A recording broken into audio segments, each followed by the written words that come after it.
Hello and welcome to today's lecture on the electrostatic properties of conductors.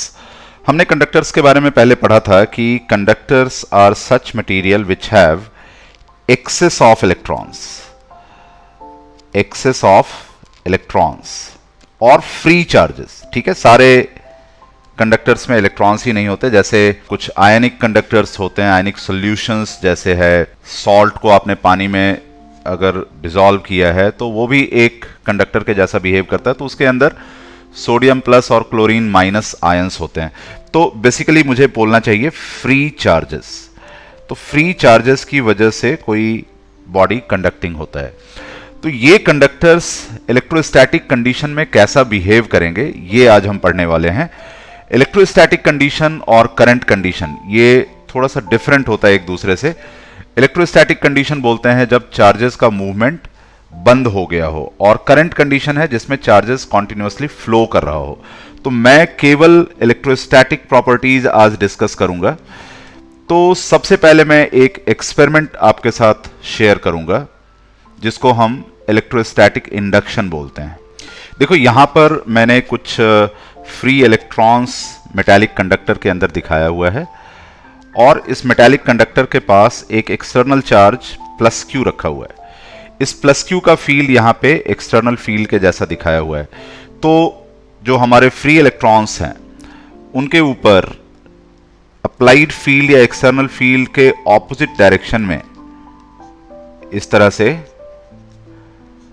Electrical force लगेगा, और ये free electrons फिर left की तरफ मूव करना शुरू कर देंगे, और यहां पर जो लेफ्ट फेस है वहां पर ये कलेक्ट होना शुरू होंगे।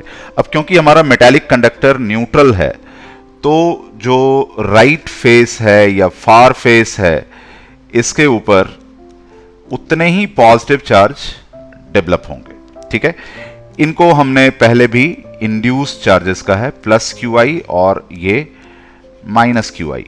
और ये जो सेपरेशन ऑफ चार्जेस हो रहा है मेटल के अंदर due to presence of external charge, this is called electrostatic induction.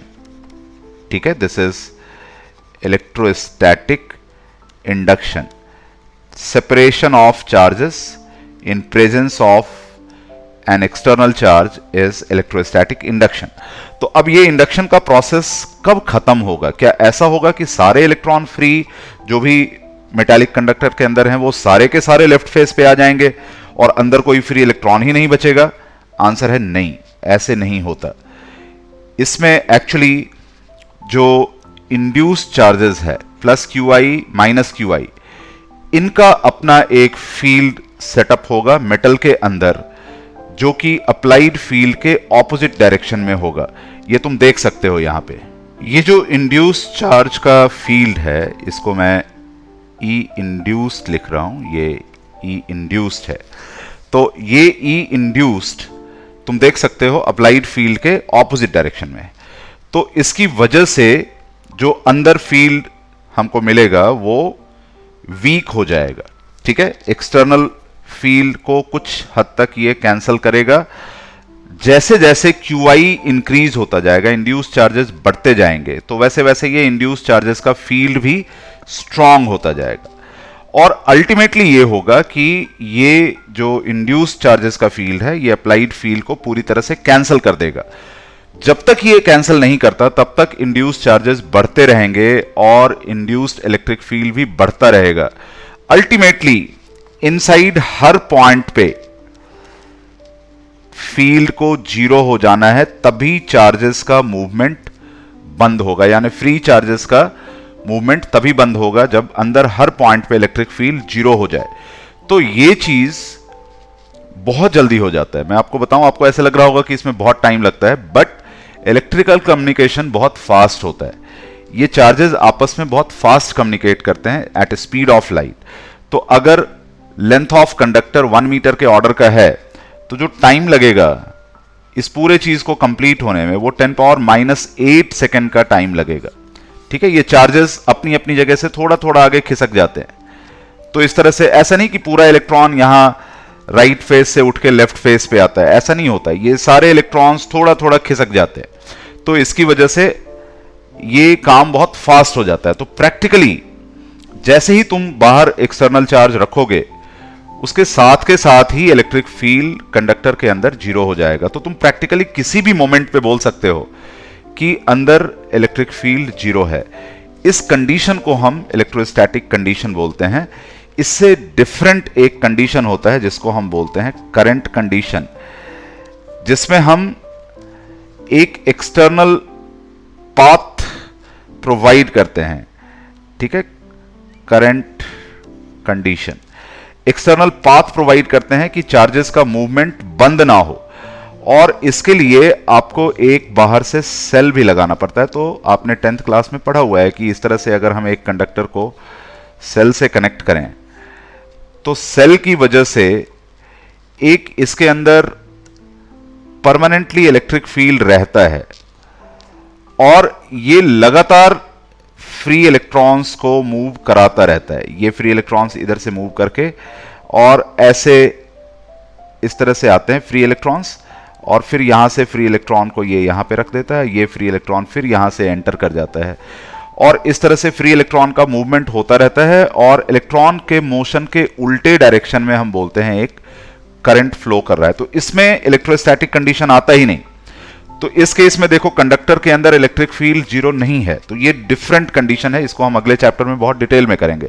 But यहां पर जो हम करने वाले हैं उसमें केवल इलेक्ट्रोस्टैटिक कंडीशन हम कंसीडर करने वाले हैं, जिसमें electric field inside the conductor zero हो जाता है। इसको ग्रिफिथ एक बहुत अच्छा फ्रेज यूज करते हैं, मीट ऑफ मेटल। ठीक है, जहां पे मेटल का मटेरियल है, ठीक है, जैसे ये मीट ऑफ मेटल है, तो इस मीट ऑफ मेटल में इलेक्ट्रिक फील्ड जीरो हो जाएगा अंडर इलेक्ट्रोस्टैटिक कंडीशन। और इसकी वजह से बहुत सारी प्रॉपर्टीज हैं जिसको हम एक एक करके स्टडी करेंगे।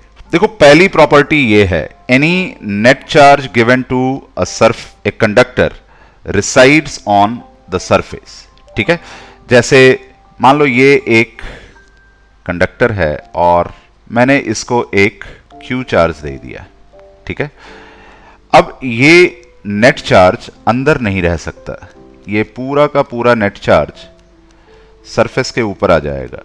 हमने इसको पहले डिस्कस किया था, तब हमने कहा था कि पॉजिटिव चार्जेस के बीच में रिपल्सन होगा, जिसकी वजह से वो एक दूसरे से जितना दूर जा सकते हैं वो चले जाएंगे, और मैक्सिमम कितना दूर जा सकते हैं, सरफेस पे ही जा सकते हैं, उसके बाहर नहीं निकल सकते।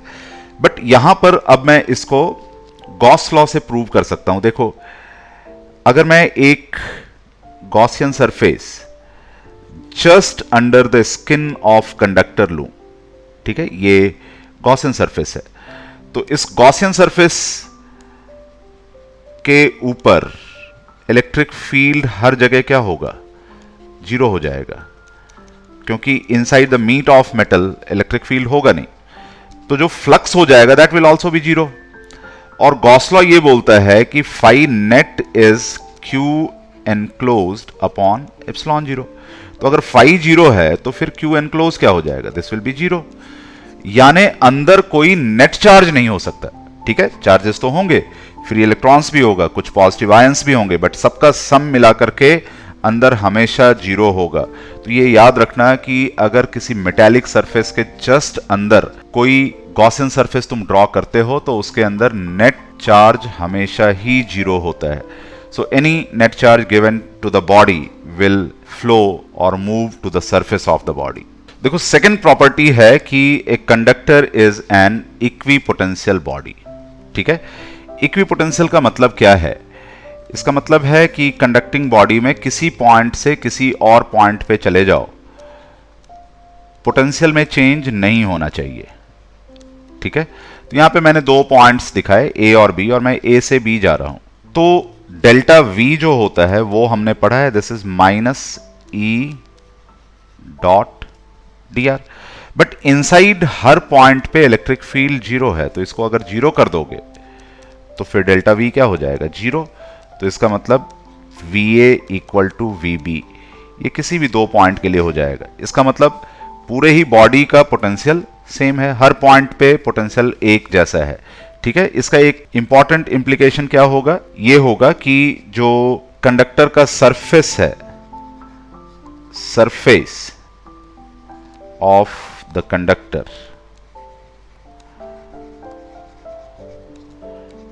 Is an equipotential surface.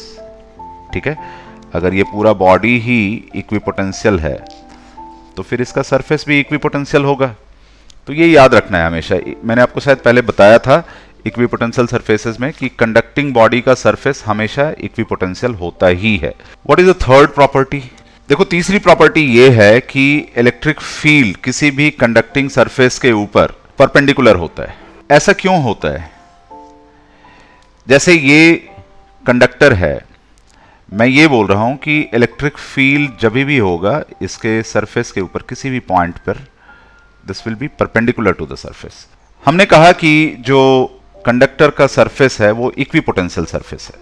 ठीक है, तो अगर इक्विपोटेंशियल सरफेस है तो उसके सरफेस के ऊपर एक पॉइंट से दूसरे पॉइंट हम जाएं तो पोटेंशियल में चेंज नहीं होना चाहिए। अब मैं कॉन्ट्राडिक्शन से इसको प्रूव करता हूं। मैं बोलता हूं कि जो इलेक्ट्रिक फील्ड है ये परपेंडिकुलर नहीं है। ठीक है, ये कुछ एंगल बना रहा है।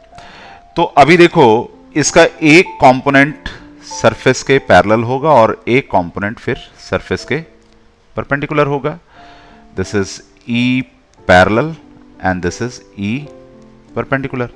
अब हमको यह भी पता है कि इलेक्ट्रिक फील्ड के डायरेक्शन में अगर मूव करो तो पोटेंशियल फॉल होता है, लेकिन ये तो इक्विपोटेंशियल सरफेस है तो इसमें पोटेंशियल फॉल नहीं होना चाहिए। तो इसका मतलब E parallel must be equal to 0। ठीक है, देखो ये एक मेटालिक स्फीयर दिया हुआ है जिसको हमने यूनिफॉर्म इलेक्ट्रिक फील्ड में रखा है। ठीक है, यहां पे 4 लाइंस मैंने दिखाए हुए हैं, A, B, C और D। ये 4 फील्ड लाइंस दिखाए हैं। आपको बताना है कि इन चारों में से कौन सा लाइन या कौन कौन से लाइंस पॉसिबल हैं और कौन से लाइंस पॉसिबल नहीं हैं। तो ये मेटल है।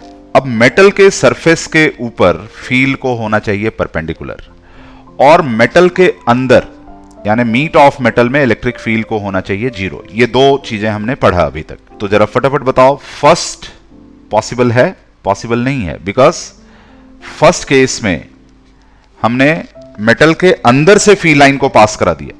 ये तो पॉसिबल ही नहीं है, अंदर मेटल के अंदर कोई इलेक्ट्रिक फील्ड नहीं हो सकता। So first is not possible. B बताओ, बी में हम ये देख रहे हैं कि अंदर कोई फील्ड लाइन नहीं है, फील्ड लाइन हमने बाहर ही रोक लिया। बट क्या ये फील्ड लाइन सरफेस के ऊपर परपेंडिकुलर है? तो अभी अगर मैं यहां से परपेंडिकुलर ड्रॉ करूं सरफेस के ऊपर तो ये तो रेडियल होगा, और ये रेडियल तो है नहीं यहां पे। ठीक है, ऐसे यहां भी ये मुझे रेडियल नहीं दिखता। ठीक है, तो इसका मतलब बी भी नहीं हो सकता क्योंकि सरफेस के ऊपर ये परपेंडिकुलर नहीं है। अच्छा, डी को पहले देख लेते हैं। डी हो सकता है या नहीं हो सकता? देखो, इलेक्ट्रिक फील्ड इधर से लेफ्ट से राइट की तरफ जा रहा है। इसका मतलब मेरे मन में ये होगा कि इस तरफ कोई पॉजिटिव चार्ज होगा जो ये फील्ड प्रोड्यूस कर रहा होगा, और इस तरफ कोई नेगेटिव चार्ज होगा जो ये फील्ड प्रोड्यूस कर रहा होगा। मतलब पॉजिटिव से नेगेटिव के डायरेक्शन में फील्ड लाइन जा रहा होगा। अब इस पॉजिटिव चार्ज की वजह से यहां पर मेटल के ऊपर एक नेगेटिव इंड्यूस चार्ज आएगा और एक ऐसा ही पॉजिटिव इंड्यूस चार्ज ये राइट फेस पे आएगा। तो इसका मतलब नेगेटिव फेस के ऊपर फील्ड लाइन को टर्मिनेट होना चाहिए। तो ये ऐसे नहीं हो सकता कि ये फील्ड लाइन बेंड होकर के बाहर से चला जाए। नेगेटिव चार्ज है तो उसकी तरफ फील्ड लाइन अट्रैक्टेड होगा और उधर की तरफ टर्मिनेट होने की उसकी टेंडेंसी होगी। तो डी भी गलत हो गया।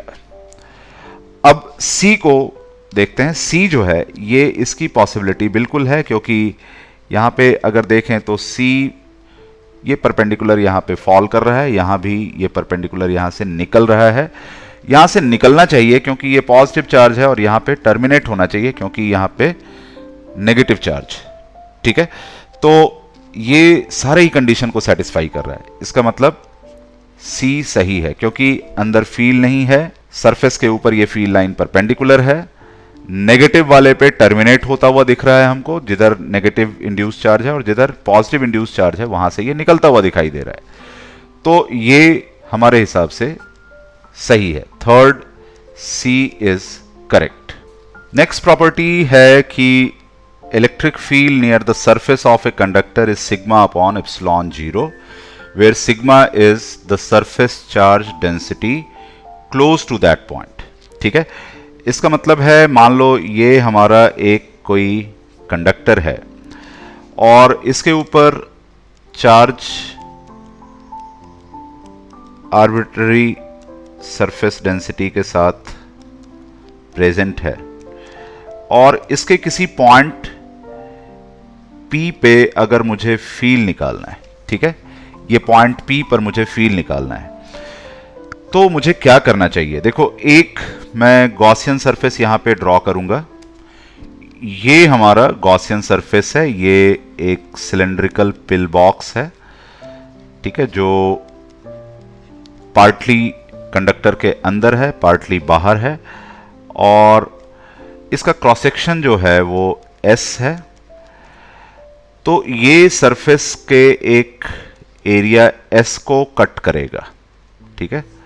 So this area is also S, ठीक है। अब हमने ये पढ़ा है कि बाहर की तरफ तो फील्ड होगा बट अंदर की तरफ फील्ड नहीं होगा। यहां पर इस फेस के ऊपर इलेक्ट्रिक फील्ड जीरो होगा, तो इस फेस के ऊपर फ्लक्स भी जीरो होगा, ठीक है। और फील्ड परपेंडिकुलर टू सरफेस होता है, तो यहां पे जो फील्ड E निकलेगा, इसकी वजह से flux simply E into S हो जाएगा, क्योंकि वो सरफेस के परपेंडिकुलर है, तो सरफेस एरिया वेक्टर के पैरेलल हो जाएगा इलेक्ट्रिक फील्ड।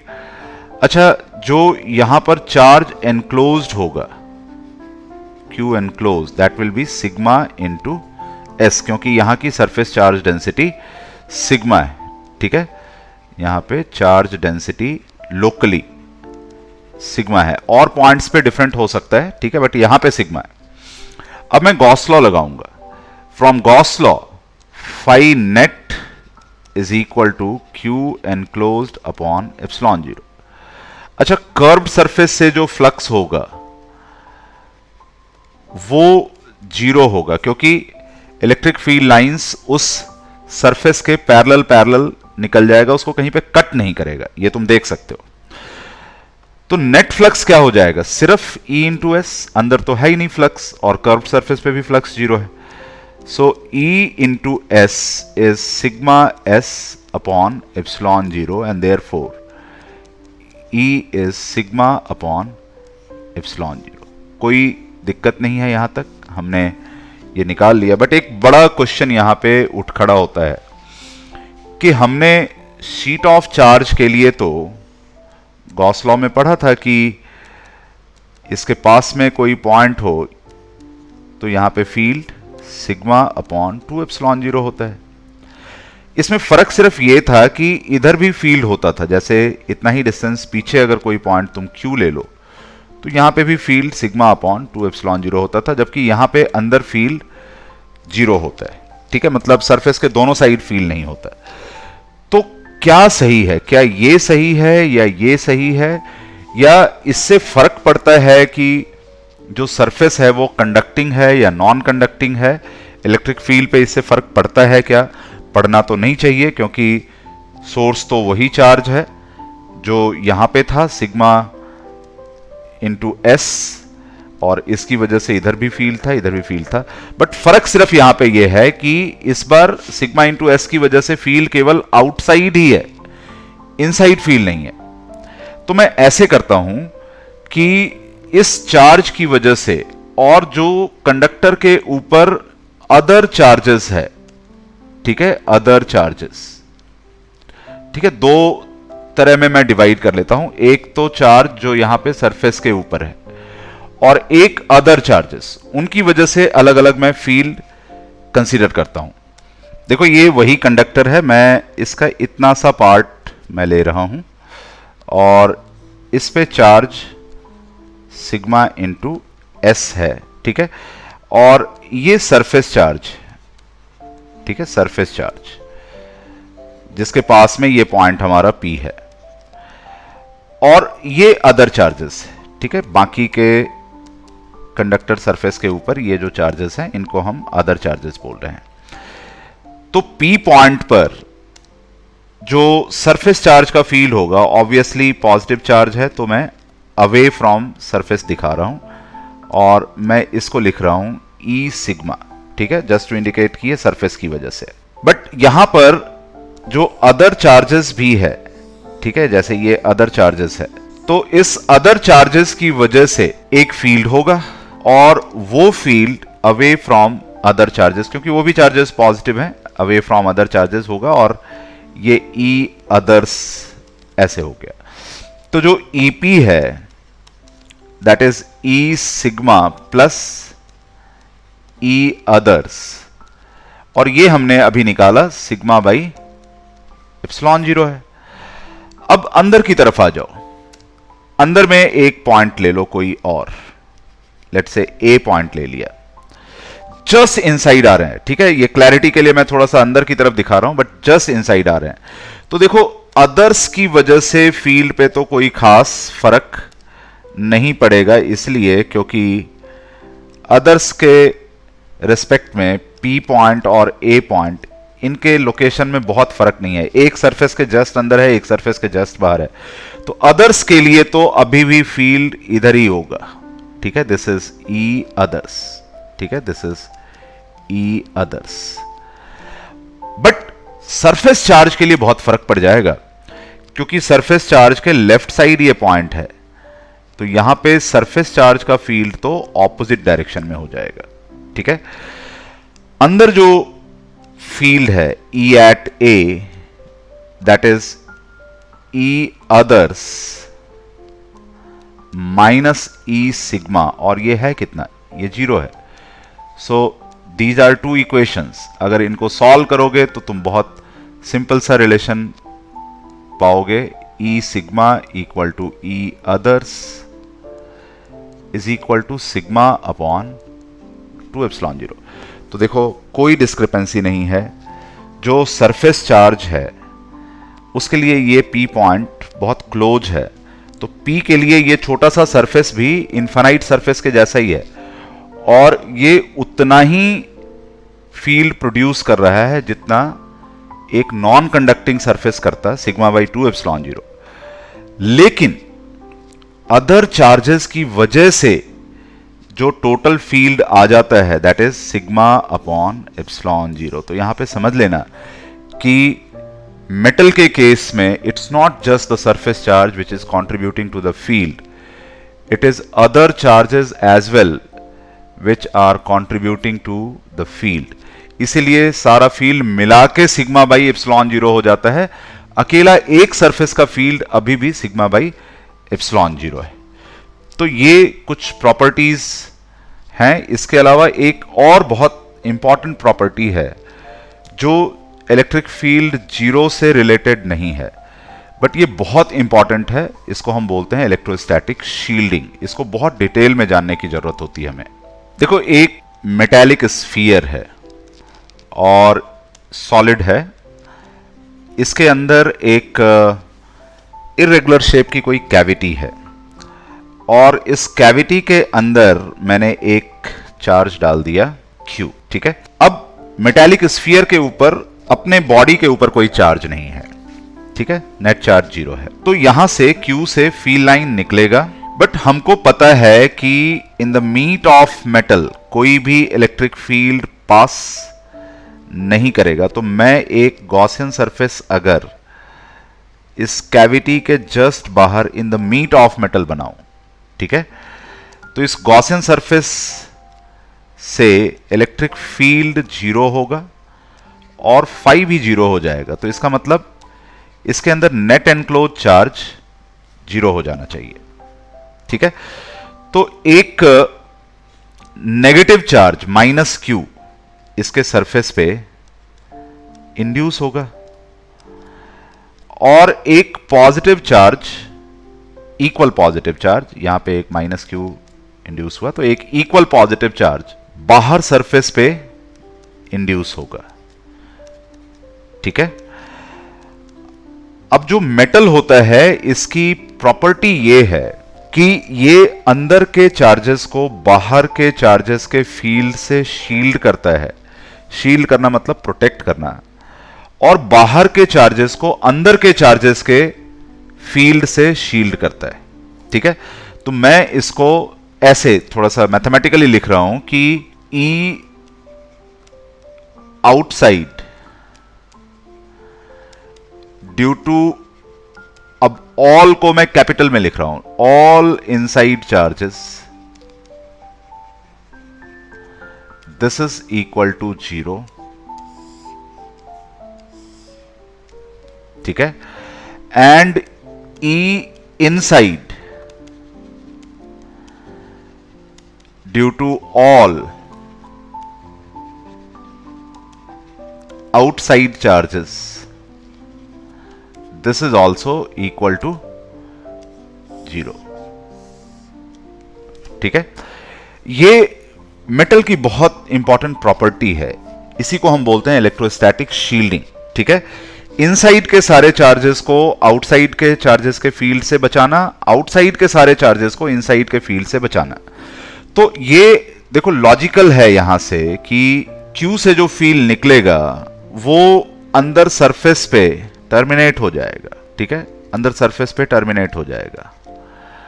ये फील्ड इस सरफेस को क्रॉस करके बाहर जा नहीं सकता। ठीक है, यहां पे देखो फील्ड को हमेशा सरफेस के ऊपर परपेंडिकुलर दिखाना है। ठीक है, ये परपेंडिकुलर है, ये परपेंडिकुलर है, हमेशा परपेंडिकुलर दिखाना है। ठीक है, यहां पे जैसे परपेंडिकुलर नहीं बना, इसको मुझे परपेंडिकुलर ऐसे दिखाना चाहिए।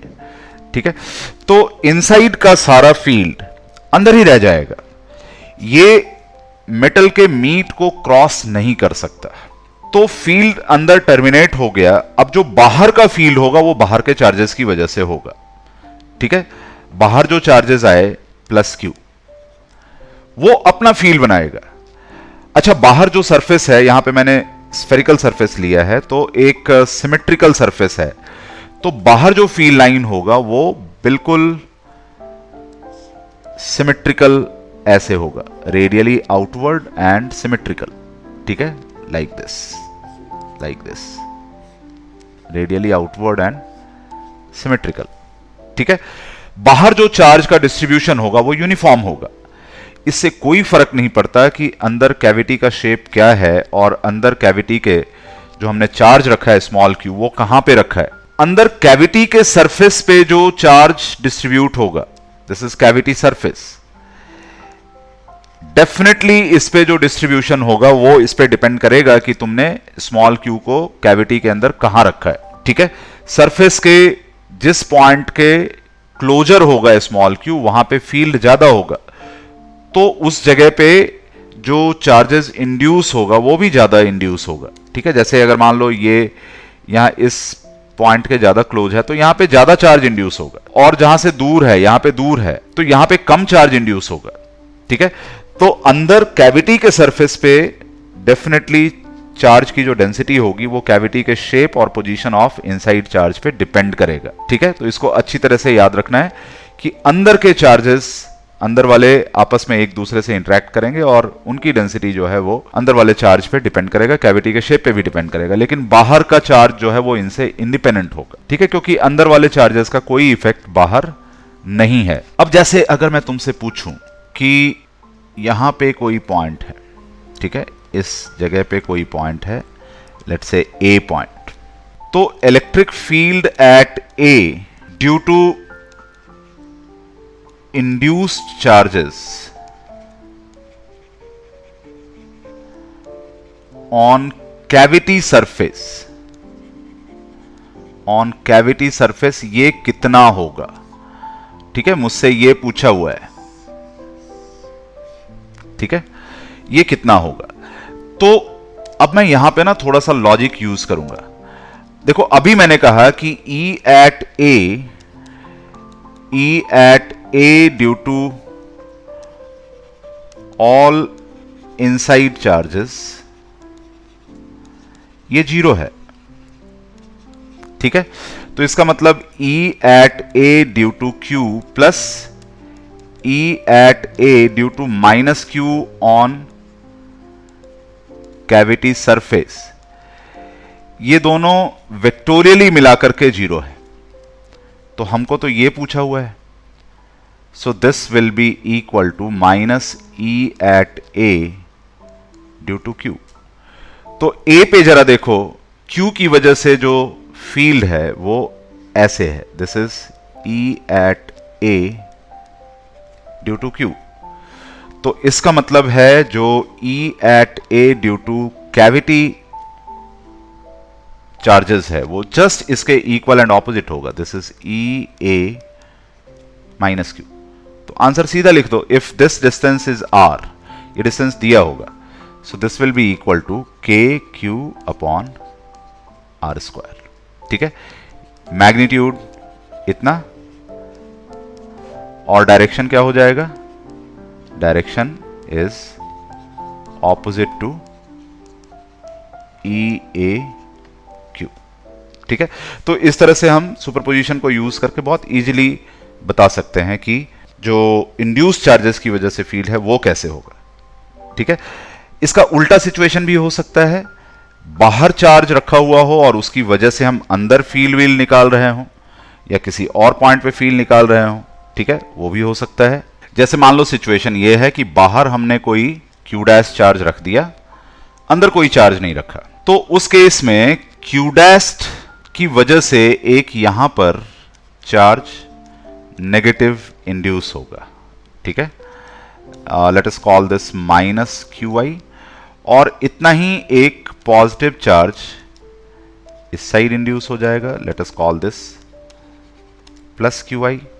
ठीक है, जो ये सारे चार्जेस का फील्ड है अंदर किसी भी पॉइंट पे, चाहे वो ये पॉइंट हो चाहे ये पॉइंट हो, हर पॉइंट पे ये सारे चार्जेस का फील्ड, आउटसाइड चार्जेस का फील्ड मिला करके जीरो हो जाएगा. ठीक है, so this is E inside due to all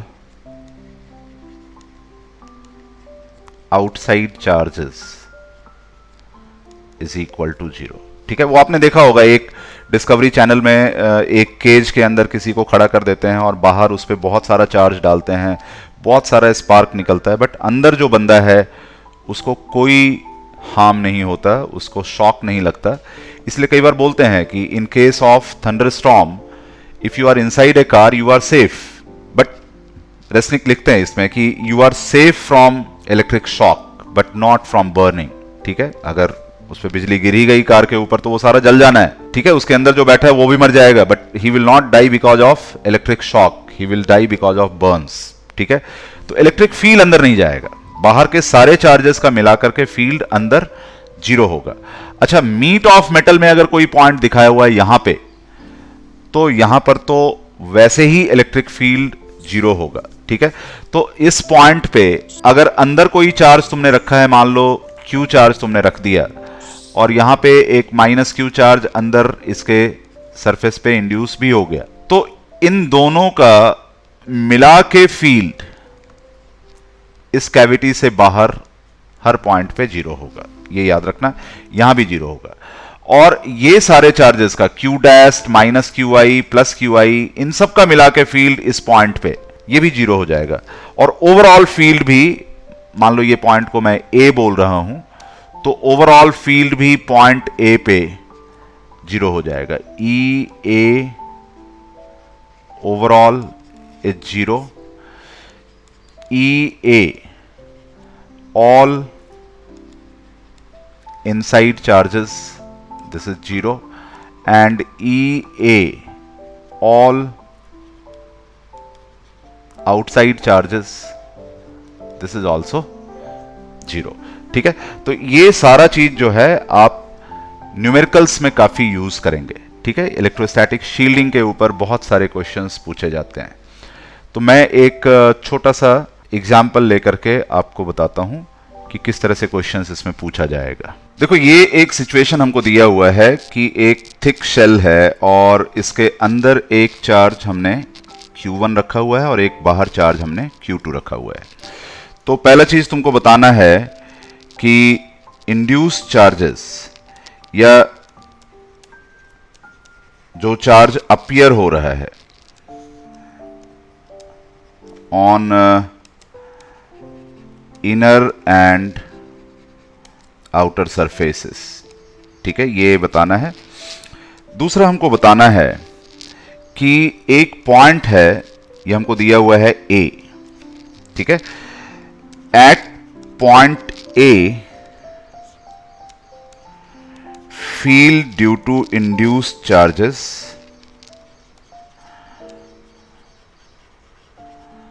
on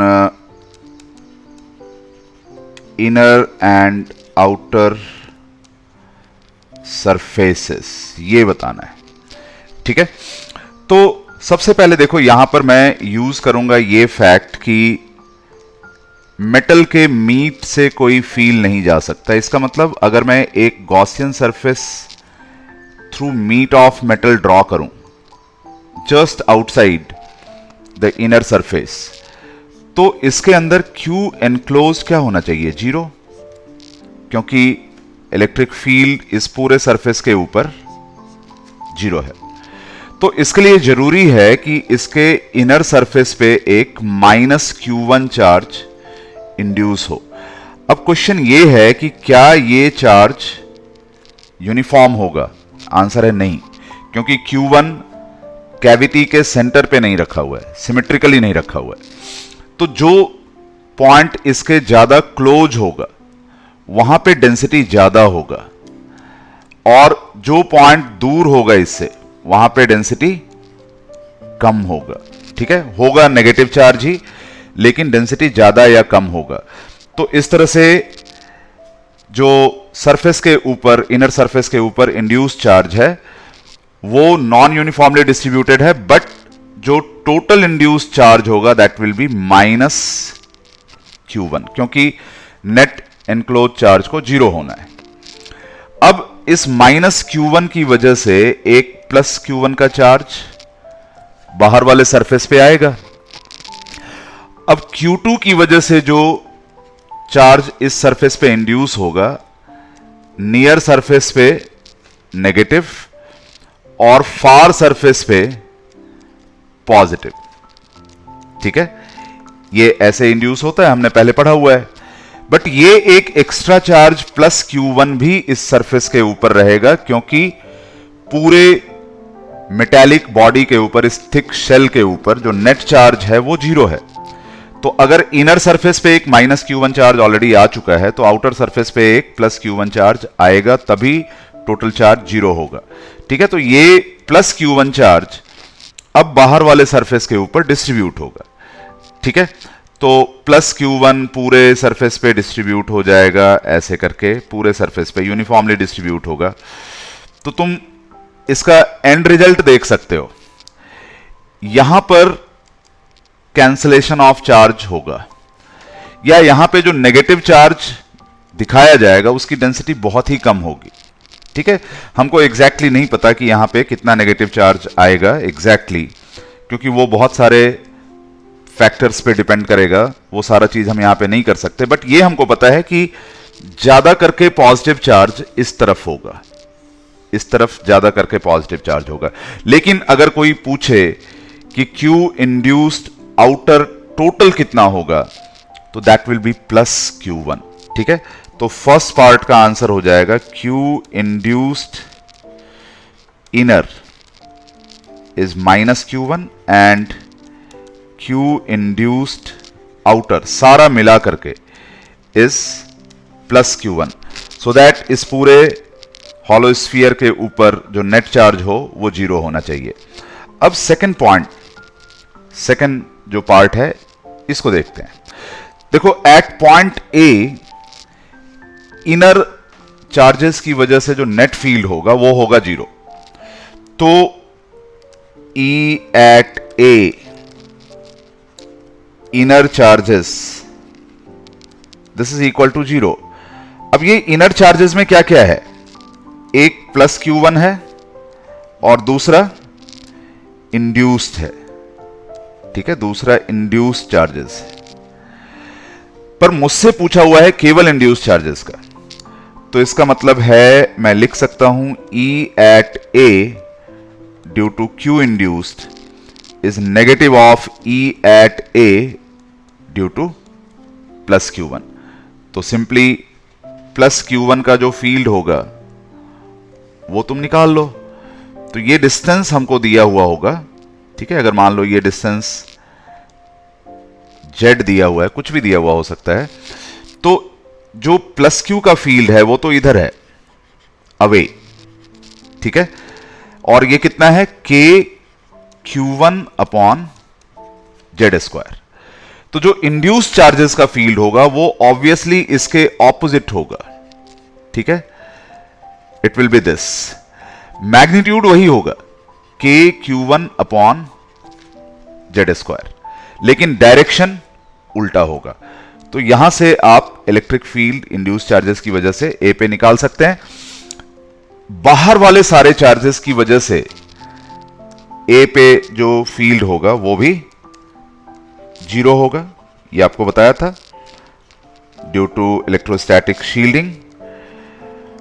तो मैं यहां पे भी दो पार्ट में आउटर चार्जेस को डिवाइड कर सकता हूं। एक तो है प्लस Q2 जो बाहर हमने रखा है, और दूसरा है इंड्यूस्ड चार्जेस।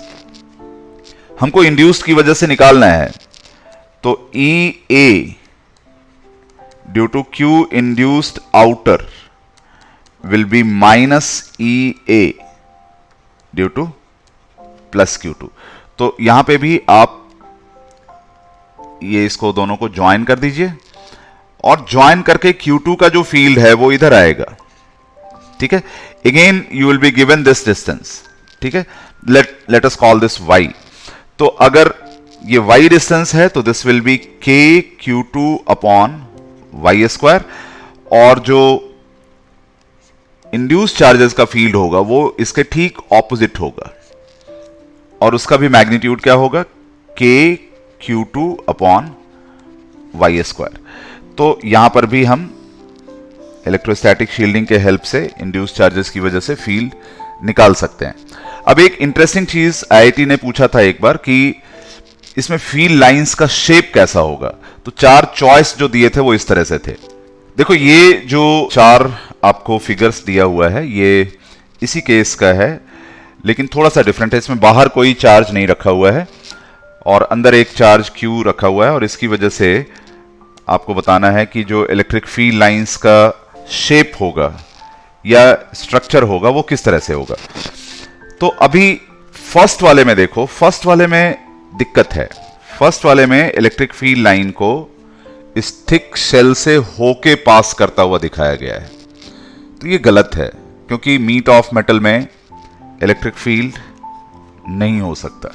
जो सेकंड केस है इसमें यहां तक तो सही कर दिया कि मीट ऑफ मेटल में इलेक्ट्रिक फील्ड नहीं है, E इक्वल टू 0। लेकिन एक दिक्कत यहां पे है कि ये फील्ड लाइंस सरफेस के ऊपर हर पॉइंट पे परपेंडिकुलर नहीं है, नॉर्मल टू द सरफेस नहीं है।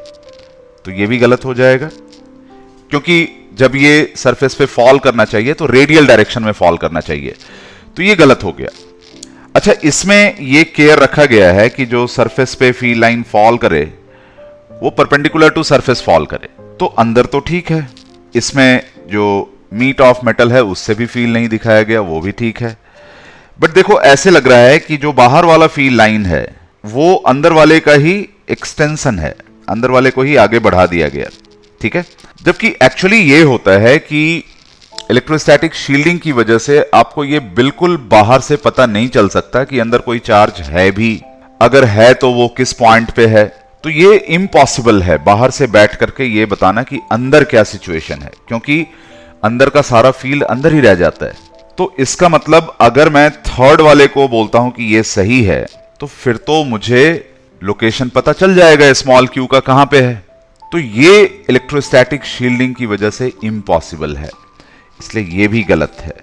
मतलब बाहर जो फील्ड होगा वो सिर्फ बाहर वाले इंड्यूस चार्जेस की वजह से होगा, और बाहर क्योंकि सरफेस यहां पे स्फेरिकल है, तो जो हमारा बाहर वाला इंड्यूस चार्ज है प्लस Q, एक अंदर इंड्यूस होगा माइनस Q, और जो बाहर वाला इंड्यूस होगा प्लस Q वो यूनिफॉर्मली डिस्ट्रीब्यूटेड होगा। और यूनिफॉर्मली डिस्ट्रीब्यूटेड होने की वजह से जो फील्ड लाइंस है उनको सिमेट्रिकल होना होगा। तो फाइनली तुम जो फील्ड लाइन इसमें दिखा सकते हो वो कुछ इस तरह से होगा। देखो ये सही फील्ड का स्ट्रक्चर यहाँ पे दिखाया हुआ है। इसमें अंदर हर पॉइंट पे जो फील्ड लाइन है वो परपेंडिकुलर फॉल कर रहा है सरफेस के ऊपर, और जितने लाइंस तुमने अंदर बनाए, 8 लाइन बनाया तो बाहर भी 8 लाइन ही दिखाना, लेकिन वो 8 लाइंस आपको सिमेट्रिकली दिखाना है, ठीक है, क्योंकि बाहर वाले सरफेस पे चार्ज का डिस्ट्रीब्यूशन यूनिफॉर्म होगा। तो इस तरह के क्वेश्चंस आपको इलेक्ट्रोस्टैटिक शील्डिंग से रिलेटेड पूछे जा सकते हैं। अब मैं कुछ और प्रॉपर्टीज, इलेक्ट्रोस्टैटिक प्रॉपर्टीज कंडक्टर के ले रहा हूं। तो आज के लेक्चर में हम यहां तक ही इसको रखते हैं। इसके अलावा जो दूसरे प्रॉपर्टीज ऑफ कंडक्टर्स हैं उसको हम अगले लेक्चर में डिस्कस करेंगे। सो बाय दैट टाइम आप इसके ऊपर और बहुत सारे प्रॉब्लम्स प्रैक्टिस करके इसको अच्छी तरह से समझ लें। ये अब आज तक की जितनी प्रॉपर्टीज मैंने आपको बताया, और एनर्जी और उससे रिलेटेड काफ़ी सारी चीज़ें हम अगले लेक्चर में इसको देखने वाले हैं, जिसमें ग्राउंडिंग वगैरह भी पढ़ेंगे और रीडिस्ट्रीब्यूशन ऑफ चार्ज भी पढ़ेंगे। तो अब आप इसमें जो भी असाइनमेंट के साथ क्वेश्चंस दिए हुए हैं आप उनको प्रैक्टिस करेंगे। आई होप आप उनको प्रैक्टिस करके सॉल्व कर पाएंगे। Thank you.